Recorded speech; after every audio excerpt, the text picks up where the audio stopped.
Good afternoon students. हमने हिंदी रिमझिम पाठ्य पुस्तक से पाठ नंबर 7 दान का हिसाब, उसके कुछ प्रश्न उत्तर और कुछ अभ्यास अपनी नोटबुक में की थी। उसके कुछ बचे हुए प्रश्न उत्तर और कुछ अभ्यास भी हम अपनी नोटबुक में करेंगे, तो वीडियो को ध्यान से देखेंगे। अंदाज़ अपना अपना। यहाँ पर कुछ प्रश्न दिए हुए हैं, जैसे तुम नीचे दिए गए वाक्यों को किस तरह से कहोगे। यानी कि जिस तरह किताब में या पाठ में दिए हुए थे, उन वाक्यों को हम अपने अंदाज में, हम अपने तरीके से किस तरीके से कहेंगे। जैसे पहला है, दान के वक्त उनकी मुट्ठी बंद हो जाती थी। पाठ में आपने एक वाक्य पढ़ा था कि दान के वक्त उनकी मुट्ठी बिल्कुल बंद हो जाती थी। दूसरा है, हिसाब देखकर मंत्री का चेहरा फीका पड़ गया। तीसरा है, सन्यासी की बात सुनकर सभी की जान में जान आई। एंड फोर्थ है, लाखों रुपये राजकोष में मौजूद हैं जैसे धन का सागर हो। तो इन चारों वाक्यों को हम अपने अंदाज में किस तरह से कहेंगे। देखिए, पहला है, दान के समय उनके हाथ से पैसे नहीं निकलते थे।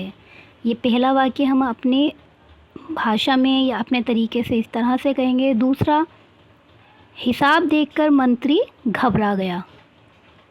तीसरा है, सन्यासी की बात सुनकर सभी ने राहत की सांस ली। और चौथा है, राजकोष में इतने रुपए पैसे हैं जैसे धन का सागर हो। तो हम ये अपनी नोटबुक में इस तरह से इसको लिखेंगे।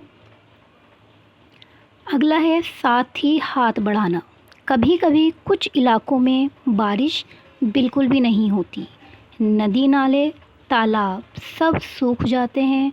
फसलों के लिए पानी नहीं मिलता। खेत सूख जाते हैं। पशु पक्षी जानवर लोग भूखे मरने लगते हैं।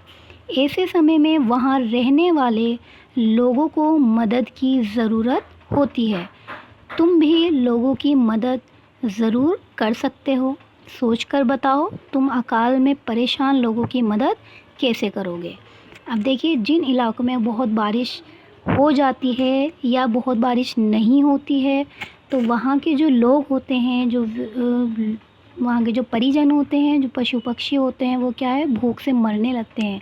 तो उस परिस्थिति में हमारा क्या फ़र्ज़ बनता है, हमारे क्या कर्तव्य हैं, तो हम उनको उस परेशानी से लोगों की मदद किस तरह से कर सकते हैं। तो इसका उत्तर है, धन और भोजन सामग्री एकत्र कर मैं अकाल पीड़ितों के बीच जाऊंगा और उनकी मदद करूंगा।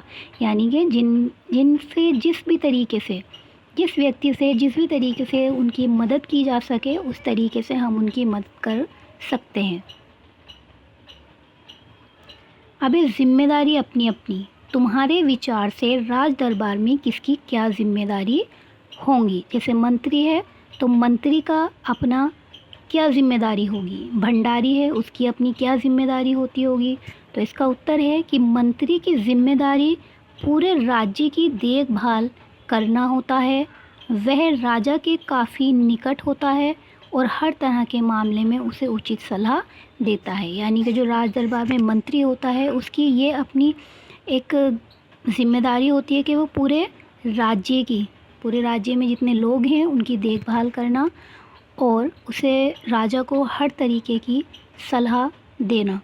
अब है भंडारी की क्या जिम्मेदारियां होती हैं। तो भंडारी की जिम्मेदारी राजकोष को सुरक्षित रखना। यानी कि जो राज दरबार का पैसा है, जो राजा का पैसा है, जो संपत्ति है, उसको क्या करना, सुरक्षित रखना। पूरे राज्य के खर्च का हिसाब किताब रखना भंडारी का ही काम होता है। राजकोष में कितना धन है, उस धन का खर्च किन किन मदों में हो रहा है, यानी कि किन किन चीज़ों के लिए वहाँ से धन जाता है, इन सभी बातों की जानकारी वह राजा को समय समय पर देता रहता है। तो ये मंत्री और भंडारी की जिम्मेदारियाँ होती हैं। तो इनको आप अपनी नोटबुक में लिखोगे।